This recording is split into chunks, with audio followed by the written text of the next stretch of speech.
Hello বন্ধুরা, immortal journey to immortality নতুন একটা ভিডিও তোমাদেরকে স্বাগতম। ভিডিও শুরু করার আগে বলতে চাই, যারা আগের পর্বগুলো দেখুন তারা চাইলে ডিসক্রিপশনে থাকা লিঙ্ক থেকে দেখে নিতে পারো। এর পরের পর্ব থেকে অ্যানিমেশন কোয়ালিটি আরো কিছু আপগ্রেড হবে। তো হোমিজ, যেমনটা আমরা আগের পর্বে দেখেছিলাম যে হানলি ইয়ান ফ্যামিলির টেলিপোর্টেশন অ্যারে ইউজ করে টিয়ান ইয়ান অলকে আলবিদা বলে গ্যালাক্সি অফ কিয়সে পৌঁছে যায়। তারপরে হামলি প্রাইম স্টার সিটিতে পৌঁছে যায়, যেখানে টুস এন্ড ফেস্টিভ্যাল বানানো আছে। এই সুযোগে এখানে ডেমনস্ট্রেটিং কন্টেস্টও অ্যারেঞ্জ করা হয়। হানলি সেটাতে পার্টিসিপেট করার জন্য পৌঁছে যায়। তারপরে এই এপিসোডের শুরুতে আমরা দেখতে পাই যে হানলি তার নাম লিভিউ লিখে এই কন্টেস্টে পার্টিসিপেট করে। জ্যাংও সেখানে পার্টিসিপেট করে। হানলিদের সাথে ওখানে দেখা হয় বেনচিয়ানের সাথে। বে ইয়ান চলে যাওয়ার সময় তার কন্টেস্টে পার্টিসিপেট করার টোকেন ডিস্ট্রাই করে দেয় এবং তার চেহারার উপর আমরা একটা স্মাইল দেখতে পাই। হানলি টাউন দিয়ে যাচ্ছিল, তো ওখান দিয়ে একটা রয়্যাল ফ্যামিলি যাচ্ছিল, যেখানকার ইয়ং লেডির নাম হলো লিং। অন্যদিকে আমরা বেনচিয়াং এর মেয়েকে দেখতে পাই, যে কিনা বলতে থাকছেন, ফাদার আমি বড় হয়ে গেছি, তারপর আপনি আমার জন্য পুতুল নিয়ে আসেন। তখনই একটা পাখি কিছু খবর নিয়ে আসে। অন্যদিকে আমরা হানলিকে দেখতে পাই, যে কিনা ক্যারেজের ভিতরে ডেমনদেরকে নিয়ে যাচ্ছিল সেটা দেখতে থাকে। হানলি বলতে থাকছেন এখানে থাকা ডেমন এবং হিউম্যান সার্ভাইভ করার জন্য পুরোপুরিভাবে চেষ্টা করবে। ওখানে থাকা একটা ওয়ারিয়র বলতে থাকছেন সবার কাছে সবার ভাগ্য বদলানোর জন্য একটা সুযোগ রয়েছে। এখানে দুর্বল মানুষরা ডেমনদেরকে মোকাবেলা করে এবং তারপরে তাদেরকে শেষ করে দেয়। এই পুরনো নিয়ম অনেক বছর ধরে চলে আসছে। এটা শুনে হানলি বলতে থাকছেন এখানে ডেমনস এবং মানুষের ভিতরে কোনো পার্থক্য নেই। ডেমনস এবং হিউম্যান ইমমর্টালিটি পেতে চায়। এখানে গ্যারেজের ভিতরে যদি কোনো ডেমন না হয়, যদি হিউম্যান হতো, তাহলে ডেমনরাও হিউম্যানদের সাথে একই কাজ করতো। এটা শুনে সে হেসে বলতে থাকছেন, বাচ্চা তুমি তো অনেক সুন্দর কথা বলো। এটা বলে সে তার ডিভাইন পাওয়ার দিয়ে হানলির বডি চেক করতে থাকে। সে বলতে থাকছেন, আরে বাহ, তুমি তো আমার ক্লানের সিক্রেট টেকনিক ইউজ করে নিজের কাল্টিভেশন সারপ্রাইজ করে রেখেছো। অন্যদিকে হানলি তার কাল্টিভেশন ট্রেস দেখতে পায় না। হানলি মনে মনে বলতে থাকছেন, মনে হয় তো এ কোনো সেন্ট হবে। হানলি বলতে থাকছেন, এই টেকনিক আমার মাস্টার অনেক বছর আগে শিখিয়েছিল। আমার মাস্টার একজন ফ্রি কাল্টিভেটার। এটা শুনে সে বলতে থাকছেন, তুমি অনেক স্মার্ট। সে হানলিকে ড্রিঙ্ক অফার করে, তো জ্যাং সেটা নিয়ে নেয়। জ্যাং বলতে থাকছেন, আমার ভাতিজা অনেক সুন্দর ওয়াইন বানায়। হানলি 2 পেয়ালা ভরার পরে এটা কোল্ড তালিসমান দিয়ে সেটা ঠান্ডা করে দেয়। হানলির ওয়াইন খাইয়ে তো সে প্রশংসা করতে থাকে। এই ওয়াইনের ভিতরে স্পেশাল জেড বালাসাম, আন্ডার ওয়ার্ল্ডের স্পেশাল আর 300 বছর পুরনো গোল্ড আর লেভেল ইসেন্স দিয়ে বানানো ছিল। সে বলতে থাকছেন, তোমরা কি এখানকার ব্যাটেল দেখার জন্য এসেছো নাকি সেখানে পার্টিসিপেট করার জন্য এসেছো? তো উত্তরে হানলি বলে যে পার্টিসিপেট করার জন্য। এটা শুনে বলতে থাকছেন, তোমাকে আমার ভালো লেগেছে, যে কারণে আমি তোমাকে একটা পরামর্শ দিচ্ছি। ব্যাটেল হওয়ার সাথে সাথে তোমরা এখান থেকে চলে যাও। এর নাম হলো ফেনজি। ওখানে আমরা উষাওকে দেখতে পাই। পরে হানলি এবং জ্যাং ডেমন ভ্যানিশিং এরিনায় পৌঁছে যায়। এখানে হানলির সাথে সাক্ষাৎ হয় বেংশিয়াংয়ের সাথে। হানলি বলতে থাকছেন, তুমি তো আমাদের সাথে পার্টিসিপেট করবে, কিন্তু তুমি এখানে কি? এটা শুনে বেংশিয়াং বলতে থাকছেন, আমাকে এখানে ডেমনদের দেখাশোনার কাজ দেওয়া হয়েছে। হানলি তার কামরায় চলে যায়। সেখানে তার সাথে সাক্ষাৎ হয় ফেন উনের সাথে। সে বলতে থাকছেন, আমাদের মোকাবেলা 4th র্যাঙ্কের বিস্টের সাথে হবে, তুমি চাইলে আমাদের গ্রুপে জয়েন করতে পারো। হানলি তার জন্য বারণ করে দেয়। এখানে আমরা দেখতে পাই এই কন্টেস্ট দেখার জন্য মেলোরিয়া সেক্টর লিডারের ফ্যামিলি চলে এসেছে, যেখানকার ইয়ং লেডির নাম ছিল নিন। এরিনায় থাকা মরে যাওয়া লাশ ওখান থেকে সরানো হয়। তখনই মোকাবেলা করার জন্য হানলিটা সেখানে পৌঁছে যায়। তখনই এল্ডার বলতে থাকছেন, হাজারো বছর আগে এখানে ডেমনদের রাজ ছিল। তাদের কাছে হিউম্যান ছিল তাদের খাবার, কিন্তু আমাদের 2 সেন্ট তাদেরকে মেরে মিলে গোল্ডেন ড্রাগনকে সারপ্রাইজ করে রেখেছে। তারা ইনাসি এবং আউটার সিকে আলাদা করে ফেলেছে। উইনারদেরকে রিওয়ার্ডের ফরওয়ার্ড ফিল এবং ডেমন কোর দেওয়া হবে। ওখানকার অডিয়েন্সের ভিতরে আমরা ফেনজি এবং উসাওকে দেখতে পাই। তাদের সাথে মোকাবেলা হওয়ার কথা 4th র্যাঙ্কের বিস্টের, কিন্তু এখানে তো 5B র্যাঙ্কের বিস্ট পাঠানো হয়। তার মানে হানলিদের সাথে চিটিং হয়েছে। তারা যদি জীবিত থাকতে চায় তাহলে এই মনস্টারকে মারতে হবে। সমস্ত কাল্টিভেটার একসাথে মিলে ওই মনস্টারের উপর চারিদিক থেকে হামলা হতে থাকে, কিন্তু তার উপরে কোনো অ্যাট্রিবিউট হাবি হতে পারে না। সে তো একাই সবার উপর ভারী পড়ছে। সে তো অনেকজনকে শেষ করে দেয়। কিছুদিন পরে এই বিস্ট 4th র্যাঙ্কে পৌঁছে যাবে। এক এক করে সে সবাইকে হ্যান্ড ডাউন করা শুরু করে দেয়। একটা কাল্টিভেটারকে তো সে একবারে গিলে ফেলে, যেখান থেকে ফেন তার কিছু সঙ্গীদের সাথে তাকে ফরমেশনের ভিতরে ট্র্যাপ করতে শুরু করে দেয়। কিন্তু এতে তো সেই মানুষটা আরো বেশি রেগে যায়। সে একজনকে মারার পরে ওই ফরমেশনও ব্রেক করে ফেলে। সে তার লাইটিং অ্যাটাকের ভিতরে ওখানকার কাল্টিভেটারকে মারতে থাকে। অন্যদিকে হানলি তার এনার্জি ডস করতে থাকে। তো হানলি বুঝে যায় তাকেই কিছু করতে হবে, যে কারণে হানলি ওখানে ফরমেশন অ্যাক্টিভেট করা শুরু করে দেয়। হানলি তার ফরমেশনের ইনচার্জ ওই মেয়েকে বানিয়ে দেয়। হানলি বলতে থাকছেন, যখনই সময় আসবে আমি বলবো, তখনই তুমি এই ফরমেশন ডিঅ্যাক্টিভেট করে দেবে। হানলি এবং জ্যাং তার সাথে মোকাবেলা করতে থাকে। হানলি ফেংকে ফরমেশন অ্যাক্টিভেট করার জন্য বলে দেয়। হানলির কথা মতন সে ওই ফরমেশন অ্যাক্টিভেট করে দেয়। ওই ফরমেশনের ভিতরে ওই মনস্টার ট্র্যাপ হয়ে যায়। জ্যাং এবং হানলি মিলে ওই মনস্টারের উপর অ্যাটাক করতে থাকে। হানলির ইশারায় পেতে সে তার ফরমেশন সরিয়ে তার উপর একসাথে মিলে কম্বাইন অ্যাটাক করে দেয় এবং হানলি তাকে একটা বড় অ্যারে বানাতে বলে দেয়। এই তো এখানে রেড নেডেল দিয়ে তার চোখ ড্যামেজ করে দেয়। অন্যদিকে জ্যাং ব্ল্যাক চোট দিয়ে ডার্ক মুনের একটা ডেমনিক টেকনিক দিয়ে অ্যাটাক করে দেয়। এই টেকনিক দেখতেই উচাও জ্যাংয়ের দিকে তাকায়, তো ফাইনালি তারা ওই ডেমনকে শেষ করে দেয়। সবাই তাদের জিতে সিয়ার্স করতে থাকে। এখানে উচাও বলতে থাকে যে এটা তো ডার্ক মুন আর্টের ব্ল্যাক ডেমন আর্টের ইউজ করেছে, এটা ভালো হয়েছে আমরা ওই অরিয়ারের ট্রেসেস পেয়ে গেছি। অন্যদিকে ফেনজি বলতে থাকছে ইম্পারেসিভ, এরা তো অ্যাকচুয়ালি ডার্ক র্যাঙ্ক আইল্যান্ডের কাল্টিভেশন মাস্টার করেছে, সে হয়তো বা তার ডিসাইপল হতে পারে। এখানে কার কথা বলা আছে সেটা তো আমরা একটু পরেই জানতে পারবো। অন্যদিকে আমরা বেংচিয়াং একটা সিক্রেট হলের ভিতরে পৌঁছে যাই। এল্ডার তাদেরকে রিওয়ার্ড হিসাবে 1000 স্পেশাল স্টোন দিয়ে দেয়। কিছুক্ষণ পরে তোমরা ফরওয়ার্ড ফিল পেয়ে যাবে। জ্যাং ওখানে ডেমনিক কোর বের করছিল, ঠিক তখনই উসাও সেখানে চলে আসে। সে তো আসছে ওই ডেমনিক কোরের উপর কবজা করে নেয়। এল্ডারা উসার সাথে ডিল করার জন্য তার সামনে চলে যায়। সে বলতে থাকছেন তোমাদের তো অ্যাবসোলেট ডার্ক র্যাঙ্কে ওয়ারিয়ারদের এখানে এন্ট্রি নেই। তখনই মেলোডিয়াস সেক্টের অং ফ্যামিলির লিডার তার উপর আক্রমণ করে দেয়। উসাও এবং মেলোডিয়াস সেক্টের ওয়ান ফ্যামিলি লিডারের ভিতরে ফাইট চলতে থাকে। ঠিক তখনই এল্ডার এর উপর পিছন থেকে কেউ অ্যাটাক করে দেয়। অ্যাটাক করেছিল এল্ডার জিন। এল্ডার তো তার চোখের উপর বিশ্বাস করতে পারে না। সে বিশ্বাস করতে পারে না তার পুরনো বন্ধু তাকে ধোকা দিয়েছে। এটা থেকে তো 6 কোম্পানি এল্ডাররা ফাইট করার জন্য ওখানে পৌঁছে যায়। এখান থেকে উসাও তার অডিয়েন্সের ভিতরে লুকানো তার সেক্টের অরিয়ারদেরকেও ডেকে নেয়। তারা তো অডিয়েন্সের উপরও আক্রমণ করতে থাকে। অন্যদিকে এল্ডার জিং বেনজিয়ানকে ফরমেশন অ্যাক্টিভেট করার জন্য বলে দেয়, যেটা করতে পুরো বেনিচিং এরিনা ব্লক হয়ে যায়। এখান থেকে হানলি এবং জ্যাংও বের হতে পারবে না। অং এল্ডার জিনকে বলে তুমি যা আজকে করেছো সেটাতে আমাদের ইনার্জি বিপদে পড়ে যাবে।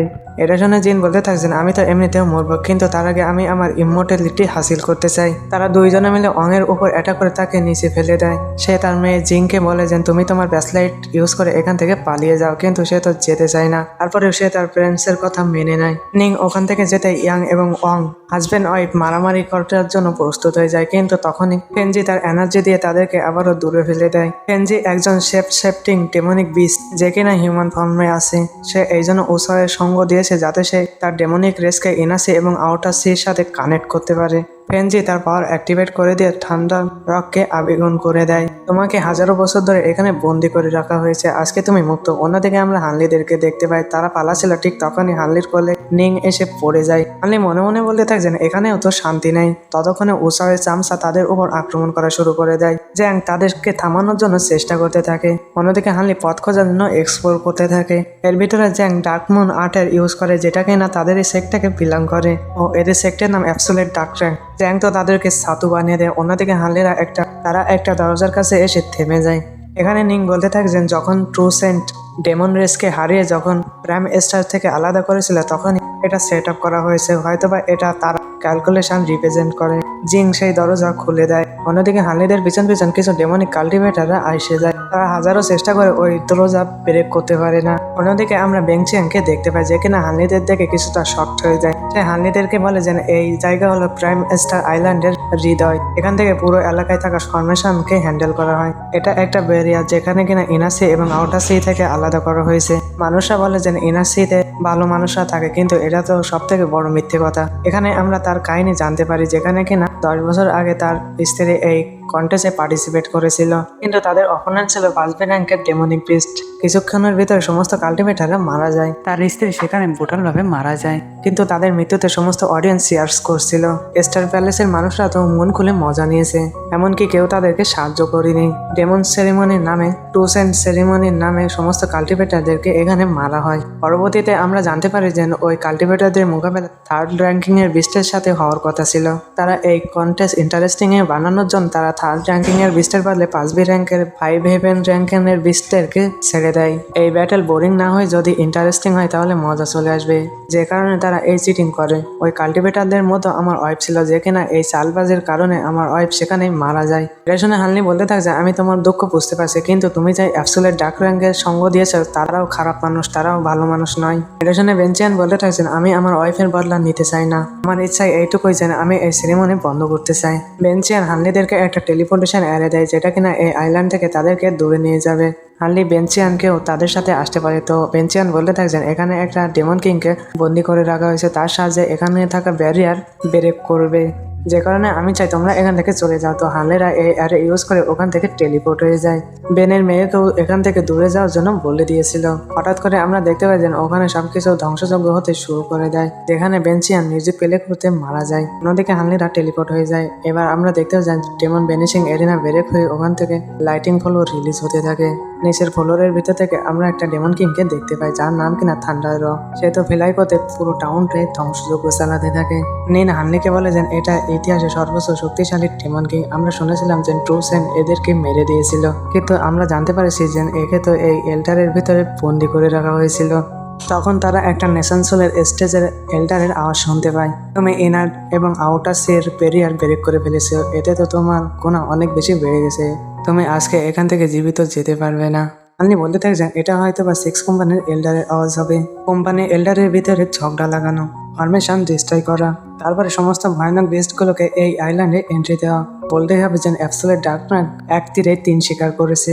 এখানে নিং হানলিকে তার কৃতজ্ঞতা প্রকাশ করে এবং লিং, আমি যদি সেক লিডার হতে পারি তো আমি আপনার উপকারের প্রতিদান দেব। এখানে নিং তার নাম অং নিং বদলে লিং রেখে দেয়। সে তার পরিচয় লুকে তার পিতামাতার বদলা নিতে চায়। জিং এখানে তার ব্যাসলাইট ইউজ করে ওখান থেকে টেলিপোর্ট হয়ে যায়। অন্যদিকে হানলি এবং জ্যাং উইনবার্ডের উপর চড়ে ওখান থেকে রওনা দেয়। কিছুক্ষণ পরে ওই স্থানে এল্ডার জিং এবং উসাও পৌঁছে যায়। তো ফেংজির উপর অনেক বেশি রেগে গেছিল, যাকে হানলি কয়েন গিফট করেছিল। সে থান্ডার র সাহায্যে তাদেরকেও মারার চেষ্টা করেছিল। এল্ডার জিং বলতে থাকেছেন এখানে এল্ডার লিউ হয়তোবা ওই থান্ডার র ডেমনকে ধরে নিতে পারবে, কিন্তু এখানে তুমি ওই 2 ওয়ারিয়রের প্রতি একটু বেশি ইন্টারেস্টেড। এর কারণ আমাকে বলতে পারবে? ওসাও তাকে কিছুই বলেন। সে এইটুকু বলে যায় যে তুমি যদি তাদেরকে পাও তাদেরকে মেরো না, আমার কাছে ধরে নিয়ে আসবে, কারণ আমি তাকে পার্সোনালি ইন্টারগ্রেট করতে চাই। সে যাওয়ার আগে এল্ডার জিন তাকে বলতে থাকছেন তোমার কথা মতন আমি আমার বন্ধুকে মেরে ফেলেছি, এমনকি স্টার প্যালেসের সাথে গাদ্দারি করেছি, আর এইসব এই কারণেই করেছি যাতে তুমি আমাকে রেমিনি পিলস দেওয়ার অদা করেছিলে। উষা বলে তুমি সেটা পেয়ে যাবে, তোমার প্যাট্রিয়া হয়তো বা সেই অদা পূরণ করবে। উষা ওখান থেকে খানিক দূর এসে বলতে থাকে যে এতই জানে না হেভেলি রেভিডি পিলস অনেক বছর আগে তার রেসিপি লস হয়ে গেছে, আর শেষে যে একটা পিল বেঁচেছিল সেটা তো গাদ্দার জিসন চুরি করে নিয়েছিল। আসলে এখানে ওই যে হার্নিজেন মাইনিং এরিয়ার ভিতরে যে টেলিপোর্টেশন টোকেন পেয়েছিল না, একটা ওয়ারিয়ারের কঙ্কাল পড়েছিল, আসলে এখানে তার কথা বলা হচ্ছে। সে মনে হয় এই দুনিয়া থেকে টেলিপোর্ট হয়ে হার্লিদের দুনিয়া তিয়ানিয়ান ওয়ার্ল্ডে চলে গিয়েছিল। অন্যদিকে এল্ডার জিন তার বন্ধুকে রেসপেক্ট দিয়ে বলতে থাকছেন আমি তো মরতে চাই না, আমি তো ইমমর্টালিটি হাসিল করতে পাই, যে কারণে তোমাকে ধোকা দিতে হয়েছে, তুমি আমাকে মাফ করে দিও। অন্যদিকে হানলি প্রাইম স্টারের আইল্যান্ড থেকে অনেক দূরে চলে এসেছিল। সাথে হানলি ওখানে একটা ফরমেশন সেট আপ করে নেয়। তারপরে হানলি নিজেদেরকে কানসেনিং বেলের ইউজ করে নিজেদেরকে ইনভিজিবল করে নেয়। কিছুক্ষণ পরে ওখানে এল্ডার জিনও পৌঁছে যায়। সে বলতে থাকছেন আমি জানি তুমি এখানে লুকিয়ে আছো, আর এই নাও তোমার ফরওয়ার্ড পেল যেটা তুমি রিওয়ার্ডে পেয়েছো। হানলি জানে সে তার বন্ধুকে মেরে দিতে পারে, তার মানে হানলিকে মারা তার কাছে কোনো ব্যাপার না। তখনই এল্ডার জিন ওই স্টোনের উপর অ্যাটাক করে দেয়, যেখানে কিনা হানলিরাও রুকিয়েছিল। হানলি তার উপর তালিসমান দিয়ে অ্যাটাক করে দেয়। সেটা তো সে ততক্ষণে জ্যাং তার উপর আক্রমণ করার জন্য পৌঁছে যায়, তাতে সে হানলির উপরও আক্রমণ করে দেয়। হানলি তো তার মেরর দিয়ে সেটা কাউন্টার করে নেয়। হানলি ওখান থেকে পালাতে থাকে যাতে সে হানলির সেট আপ করা ফরমেশনের ভিতরে ট্র্যাপ হতে পারে। এল্ডার জিন তো আর এইসব সম্পর্কে জানে না। হানলিরা তাকে নিয়ে সেখানে পৌঁছে যায়। হানলি এখানে আসতেই তার ফরমেশন অ্যাক্টিভেট করে দেয়, আর এটা হলো ব্রু ওয়াটার ফরমেশন। তার ভিতরে পানির টর্নেডো সৃষ্টি হতে থাকে। তো এটা থেকে এল্ডার জিন তার ট্রেজার জেনিসিং বলকে সমান করে নেয়। তারপর এতটাই বেশি ছিল তো হানলির তৈরি করা ওই ওয়াটারফলও তো ওখানে ডিস্ট্রয় হয়ে যায়। হানলি তার উপর আইস ন্যালসেস দিয়ে আক্রমণ করে দেয়, কিন্তু সে তো কোর ফরমেশনের কাল্টিভেটার, তার উপর তো এর কোনো আসরই হয় না। জ্যাং তাকে ডার্কমুন আর্ট ইউজ করে একটু ট্র্যাপ করতে সফল হয়ে যায়। অন্যদিকে এই সুযোগের অপেক্ষায় হানলি তার উপর আইস ন্যালসেস দিয়ে আক্রমণ করে দেয়, কিন্তু এতে তো কোনো লাভ হয় না। জ্যাং জানে যে তার কাছে এই যতক্ষণ পর্যন্ত এই ডিফেন্সিভ শিল্ড থাকবে তারা তার উপর কোনো অ্যাটাক করতে পারবে না। শিল্ডের ভিতরে ধীরে ধীরে কাট পড়তে শুরু করে দেয়, কিন্তু তার কাছে তো আরো অপশন রয়েছে। সে তাদের সামনে মাল্টিপল শিল্ড ক্রিয়েট করে নেয়। এখানে হানলি এবং জ্যাং সর্বোচ্চ চেষ্টা করছে তাকে মারার জন্য। এখানে এল্ডার জিন বলতে থাকছেন কিছু তো তোমার ভিতরে আছে যে কারণে উষা তোমার প্রতি ইন্টারেস্টেড। তুমি যদি সেই সিক্রেট আমাকে বলে দাও তো আমি তোমাকে ছেড়ে দেব। বলো তোমাদের পিছনে অ্যাবসোলিউট ডার্ক র্যাঙ্কের ওয়ারিয়ররা কেন পড়ে আছে? অন্যদিকে জ্যাং তার ডার্কমুন ইউজ করে একটা পাওয়ারফুল শট বানাতে থাকে। অন্যদিকে হানলি তো তাকে বিজি রাখতে থাকে। এখানে এল্ডার জিং বলতে থাকছেন বাচ্চা আমার ধৈর্যর বাদ ভেঙো না, চুপচাপ আমার প্রশ্নের উত্তর দিয়ে দাও, দেওয়ার পরে তোমরা এখান থেকে তোমাদের পিল নিয়ে এখান থেকে যেতে পারো। হানলির গোল্ড নিডের অ্যাটাক সে ব্লক করে দেয়। সাইডে যেতে জ্যাংয়ের ব্লাড স্পিরিটিল শোট তার হাতের ভিতরে পিয়ার্স হয়ে যায়। এতে সে ভয় পেয়ে যায়, ওখান থেকে পালানোর চেষ্টা করতে থাকে। ততক্ষণে সে হানলির আরেকটা ফরমেশনে ট্র্যাপ হয়ে যায়। ততক্ষণে হানলি পিছন থেকে এসে তার শোট তার আর পার করে দেয়। হানলি তার কাজ শেষ করার পরে তার পিরিয়ডের ফরওয়ার্ড পিল চেক করতে থাকে, কিন্তু সে বক্স তো ফাঁকা ছিল। তাই হানলি তার স্ট্রেস ব্যাগও নিয়ে নেয়। ততক্ষণে আকাশে বিজলি পড়তে থাকে। তো হানলি বুঝে যায় এখানে কেউ আসছে, যে কারণে তার বডিতে আগুন লাগিয়ে হানলি ওখান থেকে পালাতে থাকে। ততক্ষণে ওসাও সেখানে পৌঁছে যায়। সে এসে দেখতে পায় যে হানলিরা তাকে মেরে ফেলেছে। সে বলতে থাকে যে হয়তোবা সে এই জন্য পেরেছে কারণ তার কাছে ডার্ক মুন আর্ট আছে। ততক্ষণে সে তার প্যাট্রিয়াপের আওয়াজ শুনতে পায়। আসলে প্যাট্রিয়াপ মানেও অ্যানসেস্টার মানে পূর্বপুরুষ। তুমি কেন ডার্ক মুন আর্টের নাম তুলছো? বলো তুমি এবার কি কর্ম করেছো? এটা শুনে ওচাও বলতে থাকে যে আমরা আউটাসের ফরমেশন ব্রেক করতে সফল হয়ে গেছি। সিটিতে এখন ডেমনরা আক্রমণ করে দিয়েছে। এটা শুনে তো প্যাট্রিয়াপ খুশি হয়ে যায়। সে বলতে থাকছেন এই কিছু বছরে তুমি তো অনেক বেশি ইমপ্রুভ করেছো। তাও হানলিদের ব্যাপারে বলতে থাকছেন তাদের কাছে ডার্ক মুন আর্টের মেথড রয়েছে। এ হয়তোবা আমাদের সেক্টর গাদ্দা জিশুয়ানের কোনো ডিসেন্ডেন্ট হবে। নাম শুনতে তো প্যাট্রিয়াপ অনেক বেশি রেগে যায়। বছর ধরে আমি ওই গাদ্দা জিশুয়ানকে খুঁজে চলেছি, কিন্তু 6 বছর পরে অল হেভেন র্যাঙ্ক রিওপেন্ড হবে। আর আগে তুমি তাকে আমার কাছে ধরে নিয়ে আসো। ওসাও সেটা কথা দিয়ে দেয়। তার হরলের সিন দেখতে পাই যেখানে কিনা নিং মানে জিনিং পৌঁছে যায়। সে এখানে ন্যায় বিচার পাওয়ার জন্য এসেছে। সে তার পিতামাতার বদলা নিতে চায়। ইল্ডারলিও বলতে থাকে যে প্রাইম স্টার আইল্যান্ড প্যালেসে আক্রমণ করেছিল, কিন্তু তারা আর এটা করবে না। তাদের কারণে ইনাসি এবং আউটাসির ব্যারিয়ারে অনেক বেশি ক্ষতি হয়েছে। আমাদের প্রথম প্রায়োরিটি এই ব্যারিয়ার রিপেয়ার করা, না হলে এখানকার ভয়ানক ডেমন সমস্ত সিটিজেনদের মেরে ফেলবে। কিন্তু জেলিং এর তার সিদ্ধান্ত পছন্দ হয় না। সে বলতে থাকে যে তুমি এখন অনেক বেশি ইয়ং এবং তোমার কাল্টিভেশনও লো। তুমি এখনো সেক লিডার হওয়ার যোগ্য নও। এটা হলো আমার জুনিয়র জাওজিং। এ তোমাকে গাইডেন্স করবে, আর তুমি যতক্ষণ না পর্যন্ত কোর ফার্ম করছো ততক্ষণ পর্যন্ত এ তোমার সেক্টের দায়িত্ব নেবে। এল্ডার লিউ তার দুর্বলতাকে কাজে লেগে তার সেক্রেটারির পজিশন হাসিল করতে চায়। আমাকে সিনিয়র হানলি আগেই বলেছিল আমার কাছ থেকে তারা সেক্রেটারির পজিশন কেড়ে নেওয়ার চেষ্টা করবে। তখন তুমি তোমার অ্যাম্বিশন দেখিয়ে তাদেরকে ইমপ্রেস করো। তারা যদি খুশি হয় তো তোমার সেক্রেটারির পজিশন কেউ কেড়ে নিতে পারবে না। এখানে জিলিং বলতে থাকে যে আমি পরিশ্রম করে আমার কোর ফর্ম করবো। আমার প্যারেন্টস মরে যাওয়ার পরে আমি কসম খেয়েছিলাম আমি বেঁচে থাকার কারণে আমি তাদের মৃত্যুর বদলা নেব। অ্যাবসোলিউট ডার্কনেস আইল্যান্ড আমার সবকিছু ছিনিয়ে নিয়েছে। আমি যতটা দুর্বল তার চেয়েও বেশি অ্যাবসোলিউট ডার্কনেস তো ঠিক ততটাই পাওয়ারফুল। আমি আমার দাওহার্ডের কসম খেয়ে বলছি যে এক্সপার্ট ওসাওকে শেষ করে দিয়ে অ্যাবসোলিউট ডার্কনেসকে নিশ্চিহ্ন করে দেবে, সেই এক্সপার্টকে আমি এবং আমার সমস্ত মেলোরিয়াসে মন থেকে তার সেক লিডার অ্যাকসেপ্ট করে নেব। মানে এল্ডারলিউ বলতে থাকছেন বাচ্চা তুমি তো অনেক বেশি চালাক, মানে এই অ্যাটিটিউড আমার অনেক পছন্দ হয়েছে, যে কারণে আমি তোমাকে সাহায্য করব। এখন তুমি যেতে পারো। আমি থান্ডার রোয়ার ব্যাটেলে অনেক বেশি ইনজর্ড হয়ে গেছি। একবার যদি আমার ইনজুরি হিল হয়ে যায় তো আমি নিজেই তোমাকে ডিসাইপল বানাবো। এখানে জিলিং অনেক চালাকির সাথে তার সেক্রেটারির পজিশন আবারও হাসিল করে নেয়। মানে জিলিং মনে মনে হানলির প্রতি কৃতজ্ঞতাও প্রকাশ করে।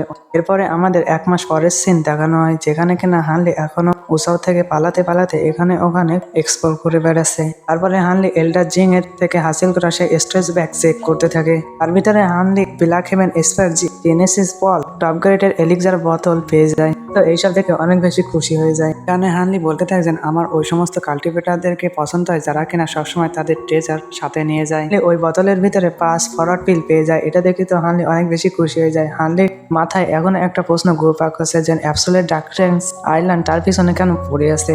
তো তাদেরকে চেনে না। তো হানলি এবার তার কোর ফর্ম করার উপর ধ্যান দিতে চায়। এটা অনেক সময় সাপেক্ষ, সাথে ব্যারিয়ার ভেঙে যাওয়ার কারণে তার মোকাবেলা সেফ সামেনিং বিস্টের সাথে হওয়ার সম্ভাবনা রয়েছে। এবার একটা সেফ লোকেশনের প্রয়োজন। তারপরে হানলি তার সামনে দেখতে পায় সিমানকি আইল্যান্ড। এখানে স্পেশাল এনার্জি কম হওয়ার কারণে এখানে কেউ আসে না। হানলি এখানে তার ডেরাক করে নেয়। এরপরে আমাদের কিছু নোটসের দ্বারাই বলা হয় এই বছরের ভিতরে স্টার প্যালেসের লোক এই আউটার ব্যারিয়ার রিপেয়ার করাতে আউটার সিয়ের বিস্টের সাথে যুদ্ধ করা নিয়ে বিজি ছিল। এই কাজের কারণে মেলোরিয়াস সেক্টরের যে সেক লিডার উপর তাদের খেয়াল নেয়। জিলিং এর কাছ থেকে তারা পজিশন কেড়ে নিতে পারে না। অ্যাবসোলিউট ডার্কনেসকে আইল্যান্ডের ওয়ারিয়ররা হানলিকে খোঁজার পুরোপুরিভাবে চেষ্টা করেছে, কিন্তু তারা ব্যর্থ হয়ে গেছে। কিছু বছরের ভিতরে উসাও এবং তার প্যাট্রিয়াপের হানলিকে খোঁজ করার ইন্টারেস্টিংও কম হয়ে যায়। এই সিনের সাথে আমাদের এই পর্ব এখানে শেষ হয়ে যায়। Thank you for watching. পরের পর্ব থেকে অ্যানিমেশন কোয়ালিটি একটু বেটার হবে।